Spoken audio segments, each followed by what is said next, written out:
अरकान कौमी असम्बली के तहफ़्फ़ुज़ात। स्पीकर ने चीफ जस्टिस ऑफ पाकिस्तान और दीगर जजेस को खत लिख दिया। कॉपी सुप्रीम कोर्ट रजिस्ट्रार और अटॉर्नी जनरल को भी इरसाल। स्पीकर ने खत में 3 रुकनी बेंच के फैसले पर तहफ़्फ़ुज़ात का इज़हार किया। सुप्रीम कोर्ट का सियासी मामलात में पंचायत करना दुरुस्त नहीं, सियासी मामलात के हल को पार्लियामेंट पर छोड़ देना चाहिए। बाज़ हालिया फैसले कौमी असम्बली के आइनी इख्तियारात में मुदाखलत के मुतरादिफ हैं। पार्लियामेंट अदलिया की आज़ादी और खुद मुख्तारी पर यकीन रखती है। खत का मतन। स्पीकर असेंबली ने खत में आइन के आर्टिकल 73 और आर्टिकल 79 से लेकर 85 तक का हवाला दिया।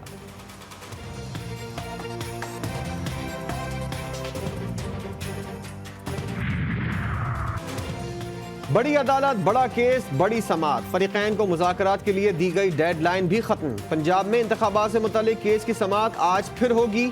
Chief justice Umar Ata Bandial cases की समाअत करेंगे। सुप्रीम कोर्ट की जानिब से नजरसानी शुदा कॉज लिस्ट जारी। चीफ जस्टिस की सरबराही में 3 रुकनी बेंच आज 11 बजे रूटीन केसेस की समाअत करेगा।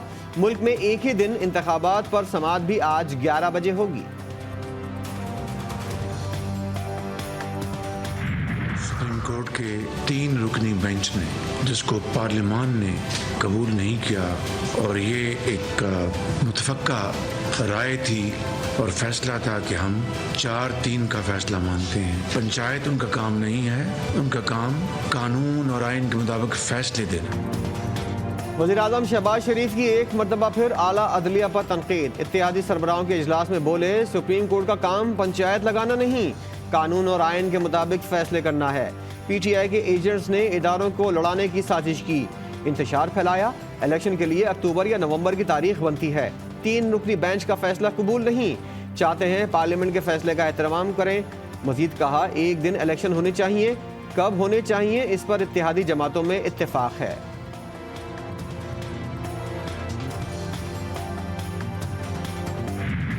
तमाशा इतने हफ्तों से हमारा मुल्क में चल रहा है और एक कॉन्स्टिट्यूशनल क्राइसिस पैदा किया है। सुप्रीम कोर्ट अपना अक़लियती फैसला में भी जो वो अक्सरियत साबित करके हम पे मुसल्लत करना चाहते हैं। हमारे आइन में तब्दीलियां लाना जजेस का काम नहीं। आला अदलिया के हुक्म से पार्लियामेंट की तौहीन हुई। चंद अनासिर की जिद की वजह से पार्लियामान की तौहीन की जा रही है। चेयरमैन पीपल्स पार्टी बिलावल भुट्टो का पार्लियामेंट में धुआंधार खिताब।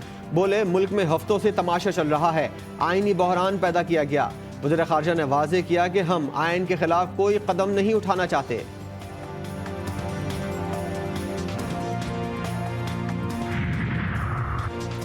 पंजाब में इलेक्शन के मामले पर इदारे फिर आमने सामने। वज़ीर-ए-आज़म की ज़ेर सदारत इत्तेहादी जमातों के इजलास में अहम फैसले। PDM हुकूमत का किसी भी दबाव में मुज़ाकरात से इनकार। पार्लियामेंट की सुपरमेसी का इकरार। इजलास में PTI से मुज़ाकरात पर बात नहीं बनी। सुप्रीम कोर्ट की मुज़ाकरात के लिए आज तक मोहलत। काबीना इजलास में आइनी और कानूनी उमूर पर मुशावरत मुकम्मल। PDM का पार्लियामेंट का फोरम इस्तेमाल करने का फैसला। ऐवान की बालादस्ती के लिए किसी भी बड़े ओहदेदार को तलब करना पड़ा तो करेंगे। हुक्मरान जमातों के सरबराही इजलास का एलामिया जारी कर दिया गया।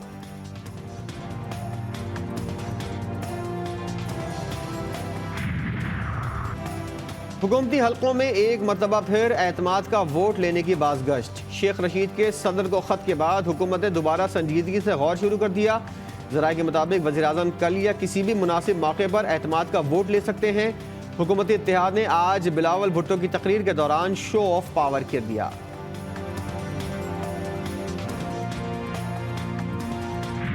जनरल इलेक्शन पंजाब और खैबर पख्तूनख्वा में वो 90 रोज़ में मुनक्कद होने हैं। वफाकी हुकूमत 21 अरब रुपए के जो फंड्स हैं वो मुहैया करे। इस मोअज़्ज़ज़ ऐवान ने वो बिल रिजेक्ट कर दिया। एक शख्स की अना की खातिर असम्बलियाँ तोड़ी गईं। 4 मोअज़्ज़ज़ जजेस ने दरख्वास्तें खारिज की। इलेक्शन फंड्स का इजरा इस मोअज़्ज़ज़ ऐवान का इस्तेहकाक है। वफाकी वज़ीर कानून आज़म नज़ीर तारड़ का पार्लियामेंट में इज़हार ख्याल। वज़ीर ख़जाना इसहाक डार की भी कड़ी तनकीद। कहा, यह नहीं हो सकता कि सुप्रीम कोर्ट हुक्म दे और हम फंड्स जारी कर दें। अदालती हुक्म अपनी जगह, आइन से इनहराफ करके फंड्स जारी नहीं कर सकते। पंजाब में हुकूमत चल रही थी, एक हुकूमत में तब्दीली आ चुकी थी और वो अपने मुद्दत पूरी करती और फिर पूरे मुल्क में इलेक्शन एक वक्त होते। ये 2 असम्बलियों की जो डिसोल्यूशन थी, मैं समझता हूँ कि मुल्क में अफरा तफरी फैलाने की एक बदतरीन एक अटेम्प्ट थी। क़याम अमन के लिए पाक फौज के 2 जवानों ने दे दी जान। जिला खैबर के इलाके वादी तीरा में खुफिया इत्तलात पर फोर्सेस की कार्रवाई। दहशतगर्दों से फायरिंग के तबादले में 2 इंतहाई मतलूब दहशतगर्द हलाक। बहादुरी से लड़ते हुए जवान वक़ास शाह और बासित अली शहीद हो गए।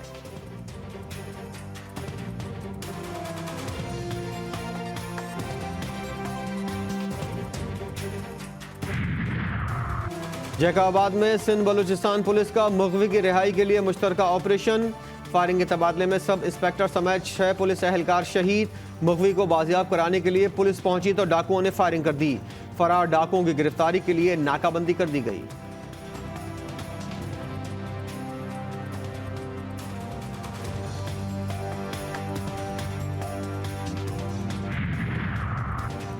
कराची की सुपर पुलिस का सुपर एक्शन। डकैती मज़ाहमत पर शहरी को कत्ल करने वाले मुल्जिमान सिर्फ 5 मिनट में गिरफ्तार। PCSS में मुल्जिमान वारदात करके फरार हो रहे थे। गोली की आवाज़ सुनते ही गश्त पर मामूर बहादुराबाद पुलिस के एहलकार जाए वक़्वा पर पहुंचे और बरवक्त कार्रवाई करके कातिलों को गिरफ्तार कर लिया। 42 साला अब्दुल रऊफ डाकुओं की गोली का निशाना बना और मौत की नींद सो गया।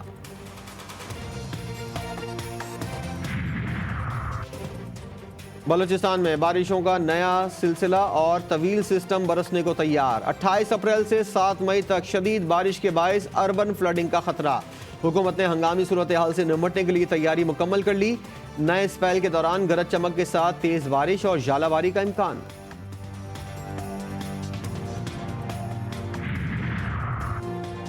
सिंध के मुख्तलिफ अजला में बादलों की धुआंधार एंट्री। सक्खर में तेज हवाओं के साथ आंधी। झक्कड़ चलने से कई दरख्त उखड़ गए। हैदराबाद में आंधी के बाद हल्की बारिश से मौसम खुशगवार हो गया। उबाड़ों और गिरदोनवा में तेज हवाओं के साथ बारिश। गर्मी का जोर टूट गया।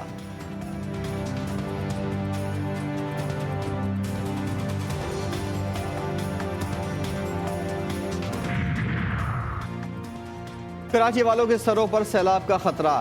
शहरी इंतजामिया की महकमा मौसमियात के अलर्ट के बाद भी लापरवाही। शहर के नाले कचरे से भरे पड़े हैं। बारिश शुरू होते ही शहर में अर्बन फ्लडिंग हो सकती है। महकमा मौसमियात ने 28 अप्रैल से 1 मई तक बारिशों की पेशगोई की है।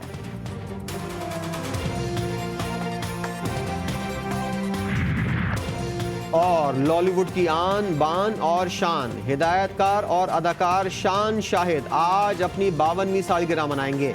उन्हें सन 2007 में फनी खिदमत पर प्राइड ऑफ परफॉर्मेंस से भी नवाजा गया।